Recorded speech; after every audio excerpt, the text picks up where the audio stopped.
Welcome back to Heart Matters with James and Jessica Carter. We're your hosts, James and Jessica Carter. Oh, you got it right. All right. What? We on it now. We going. Hey, we going up.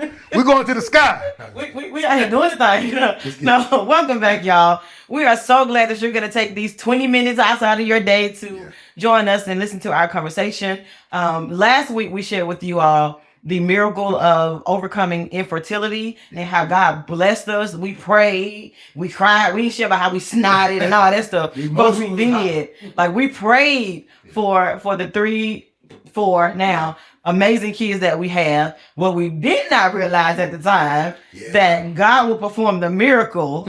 But like someone told me, that you're going to have to be able to maintain that miracle. And right now, we're going to, in today's discussion, we're going to talk about maintaining that miracle, and we're going to talk about parenting. Yeah, so let's get into it. So parenting. That's how it is, though. You're like, so let's get into it. Like, okay. Oh man, I know, right? But no, I mean it's fun. I know, right? We do that sometimes. Like, no, that's your son, that's your daughter. Oh man, but it's good though. It's fun. It's fun. We go through a lot of different. It's an emotional roller coaster. I'll say that. I think with me, from my perspective, the emotional roller coaster, happens when, like, I'll say, just like the story of my daughter who's in Germany. We went to the Aquadrome, I think it was. We go to the Aquadrome and they trust you with their lives when they're that age. She was like, what, 2 years old, running around. So I'm playing with her in the water, we're having fun. And I give it to my wife. I say, hey, you got to stay up in the shallow end for the run, just so I can go swim for a moment, because I was, you get hot when you sit up in the sun and just, I'm burning up. I've probably been a bad parent. So yeah, but no, I take off and I go swim out into the pool. And next thing I know, I hear my wife screaming. I'm like, what? And I come up out of the water. And my daughter's running down the side and she jumps over into the pool. So I got to hurry up and get over there. She trusts that. She just trusts me with her life, literally. So dives in the pool. And I'm trying to get over there to her and she's just in the pool. But she's having fun. I go over there, I get to her and I pick up out of the water and she's not crying or she's literally just happy because in her mind, my hero's here. You know what I mean? Like, one more time, Daddy. One more time. Yeah, I'm gonna say, then she starts begging one more time. So she wants to get out of the water and run over there again for me to come. I said, no. Like, so the emotional roller coaster, it was fun. And I'm not saying what we have now is bad, but when they get older and they start getting their opinions, they start getting, oh my God, into the teenage years. And so with us, we're doing a split thing to where we have teenagers and we have toddlers. So you gotta split your time, your understanding. I got heroes up here. I got my own thing going. I don't want to see you. I'm going to my room. I want to be on my phone all the time. Like, so we have to really understand that, when God gave us our kids, like you said, we have to understand the maintenance. Like, in the maintenance world, how do you maintain it? How do you maintain a relationship? How do you maintain, so I was reading the other day and I was talking to God about some things that, just parenting itself, and just, how it deals with your emotional, because we have our own opinions of what we want our kids to be. I want my kid to be this. I want my kid to be that. I want my kid, so, and as they're growing, we put those aspirations on our kids. Yes, we project. Yes, we project big time as young, they, in their minds, I'm not doing anything wrong, Dad. I'm just being who I am. Mm-hmm. But because we think that, they're going wrong or they're doing the wrong thing, we begin to get stressed. Obviously, they're not us. That's a whole... We say that line a lot. Like, whose kids are these? It's like, yes, who is yours? That's a whole other topic. But we really have to get to the point, though, where we realize, like, they're our kids, but they're not us. Yeah, they're not going to make every single decision that we make. They're not going to choose to do all of the things that we do in the way that we do them. Exactly. They have a totally different perspective. Yeah. But I will say this, I believe that perspective is largely shaped by the environment that we're raising them in. Yep. We was raised in an environment where they didn't play. No crying. I'm getting something to cry for. We was raised in an environment where we were taught. Don't ask why. We were taught. Don't ask why. You trying to figure out, Mommy, can you do this for me? Daddy, can you do this? You can do it for yourself. Figure it out. We were raised in the figure it out phase. Man. And so our kids, because in our minds we go, I ain't never gonna do my kids like that. And I have children, I ain't never gonna tell them. Listen, I said, I ain't never gonna tell my children, hey, go hand me that remote control. And I'm sitting right here. Yep. Man, listen, the other day, I thought about it, like, hey, somebody come downstairs. hey, remote. These bones start getting old. He's like, okay, that's why. I just sat down. Now I know my mom feel. I just sat down. Exactly. But we realize that, though, that they're not us. Yeah. We have to develop grace in dealing with them. Because sometimes, especially those teenagers, they do some stuff, and I'm like, if I could just And we but they got these child abuse laws that says I can't do certain things, but you pushing it right now. And but you know what we have to understand too, that they have their own fingerprints. You know what I mean? So even if there was a parenting guide that they made, that they gave to everybody, it's not going to work for you because we're all different. So because we are different than other people and our kids are different from other people's kids, we're not going to be the same person. We're not going to make the same decisions. And all of our kids are different from each other. Each other, exactly. So you have to parent these kids and you have to know each one. Like one I can fuss at and that one may just go and get it done. The other, if I fuss at that one, they want to know why. What are we doing? Where we going? Zachary. I know, right? Why, Daddy? I know, right? Oh my God. But it's good. But then though. why that? Yeah. How long is it gonna take me to do this? Can I do this first, then do that? Like, you know what? Negotiate. And what you talked about before, to where if I do that and I just tell my kids to just go off of me telling you, not telling you what we're doing, if I just say do it because I said do it, now I'm creating a follower. So now when they start following other kids as they get older, I'm mad at them because they follow. But I taught you to be a follower. I taught you just do it if I say do it and then go do it. You know when I tell you to do it. Cultivated that behavior. Exactly that environment. So now we're trying to figure it out when they get older. I was about to say, then when they become teenagers who are following the crowd and we're trying to figure out how are you such a follower when your parents are such leaders because you trained them to be a follower. And now we're mad and we're upset with them, but we cultivated that behavior in them, and now we have to deal with the behavior that we cultivated. Exactly. And that's what grace really has to come into place because you can't just be mad because they're not who you want them to be. Yeah. You have to understand that outside of what we taught them, there are certain personality traits are just theirs alone. Like some stuff just ain't DNA makeup. Some stuff is just this is just who I am. This is who God created me. And I think we got to remember too that God sent them to us. Like He gave them to us. You know, and the Bible tells us that God says that I know you better than you know yourself. And I'm summarizing this that He knows even the hairs on our heads. I don't know how many hairs on my kids' head. Like if you ask me how many hairs Zach has, I have no idea, but God knows. Yeah, so if God knows that, He said He knows the plans that He has for us. He told Jeremiah, before I formed you in your mother's womb, I knew you. So if we say we believe God and we believe all these things, then we should know that God has a plan. So in that regard, one of the advice, we don't give advice often.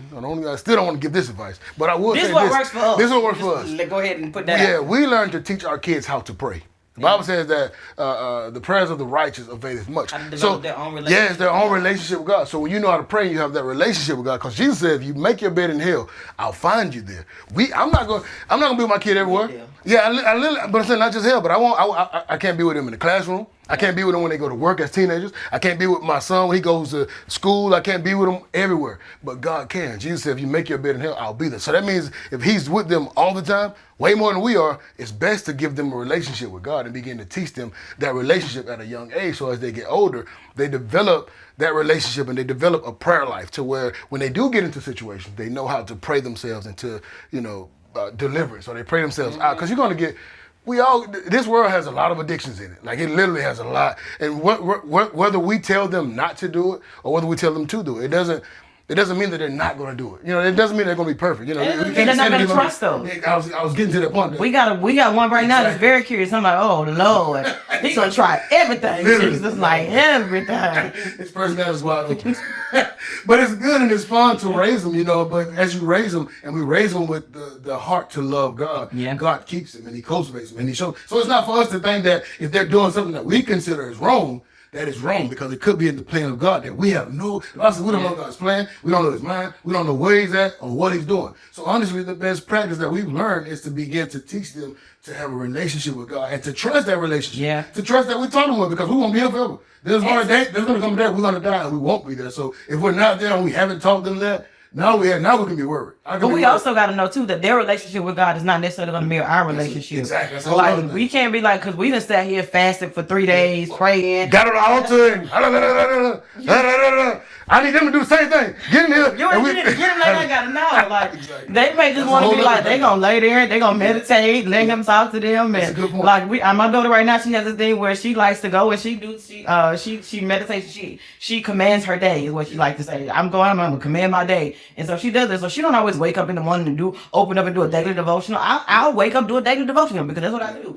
And at first I was trying to push that. I was trying to push that on her, but I think giving her a basic foundation of faith was good enough, because now she's started to develop her own, where I feel like I have that God cares enough about me and He's giving me enough power that I can speak my day and this is what it's going to be. And that's really what she believes. I'm proud of that for her, but I had to learn to understand that That's her way, not mine. Exactly. So in that, we have to allow our kids the space to grow outside of the foundation that we create for them. Yeah.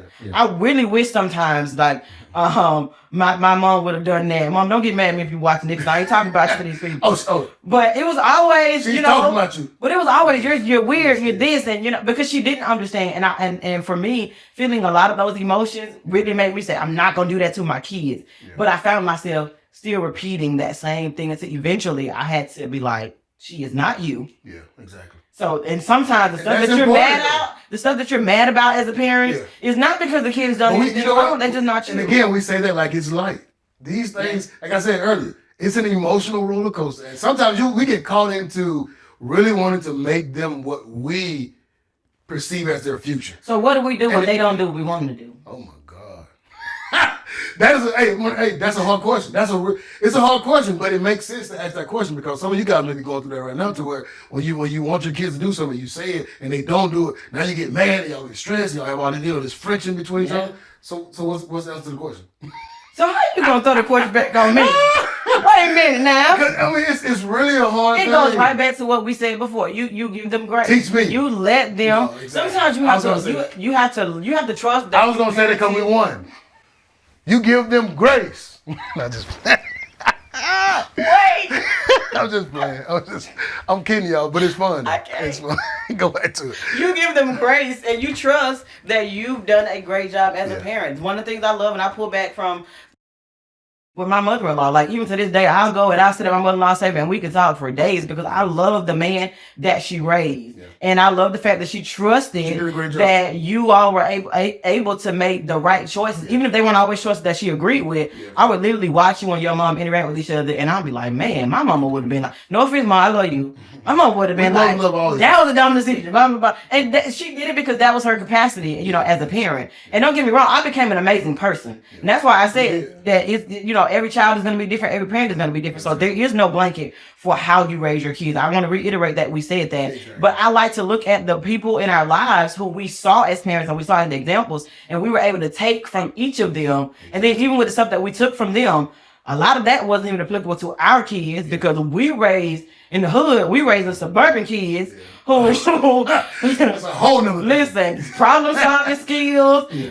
critical thinking skills, all of that is just out the window. I think it's the new society, and I don't want to get too deep into this, but the new society of the internet and the phones and you almost desocialize, you know what I mean? So we have to understand the environment that they're raised up in, that we can't expect them to be us. We didn't have cell phones. We didn't have YouTube. We didn't have social media. We had to go outside. Even if we were forced, we still had to go outside. We had to learn how to talk to each other. We had to learn certain things that they did not learn, so we can't force that on them. But I'm happy you said that about the things we didn't have when we were growing up. I think sometimes, and I see this happen generation after generation, where when something new is introduced, whether primarily technology, as technology has advanced so much over the years, we as parents, you always hear these kids are just overly exposed to stuff. It's so much different stuff that they get to see that we didn't get to see. That every generation has that same story. So with that being said, the way that we navigate that, I think the way that's been navigated over the years has been just, I don't say we don't get no advice, but I believe it's just been wrong because rather than come together, we tend to separate because we're in this generation as parents and our kids are in this generation.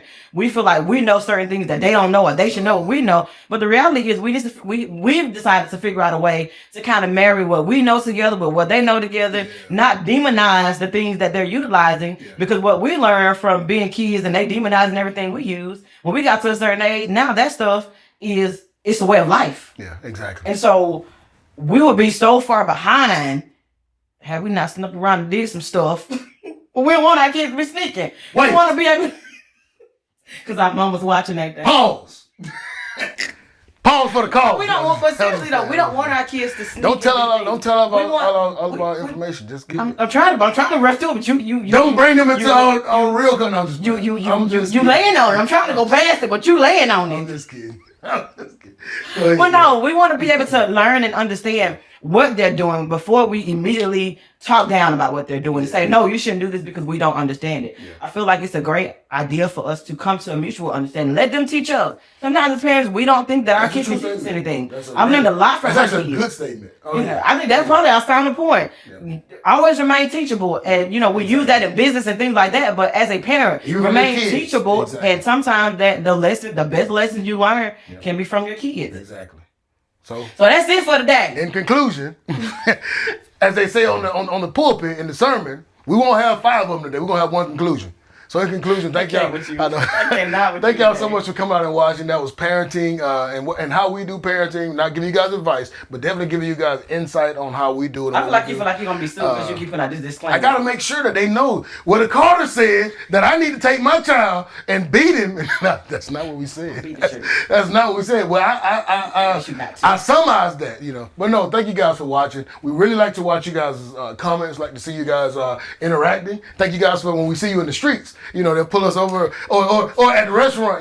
I watched you guys' show. I watched this. I like what you guys. Thank you guys for doing that. That really helps us. Even if you've never met us in real life and the first time we see you, it's like that. Trust me, it's not awkward. We've had that happen over the last few weeks a couple of times. Oh yeah. It's We love encouraging. It's very encouraging. Yeah. So until next time, it's been James and Jessica. Hold on, you can't end it without telling them. We want y'all to share with us some of your parenting tips. What are some things you've learned as a In the parent? comments, yeah. Share that with us because this is not all encompassing. This is our perspective of how we parent, but there may be some things out there that y'all got that we might need because we're learning that these teenagers, this is a whole nother space. Some of y'all Help us out. You know what crazy? I'm happy to say that. No, real quick. I asked my mom the other day. I said, "Mom, how did you do it? Like, this is running me." She said, "It's okay, son. Grace." I said, "Mama, what kind of grace did you have? Because I may not have it. I'm about to lose it." She said, "No, it's okay." I said, "So, but to see them at their golden years, to see us where we are, and parents that are younger than us, all of us can learn from anybody, at any phase of their life. So if there's something that you guys have learned that you're doing right now, please share it with us in the comments, below. We want to read it. We're gonna get into it, and we may say something about it. But we got some stuff on the horizon coming up real soon for you guys in the next. So if you haven't watched the episodes before this, please go back and catch up. Yeah, because we got some things coming that's going to be fun. And we'll see you guys real soon on the next one. This has been James and Jessica Carter, Heart Matters. We out.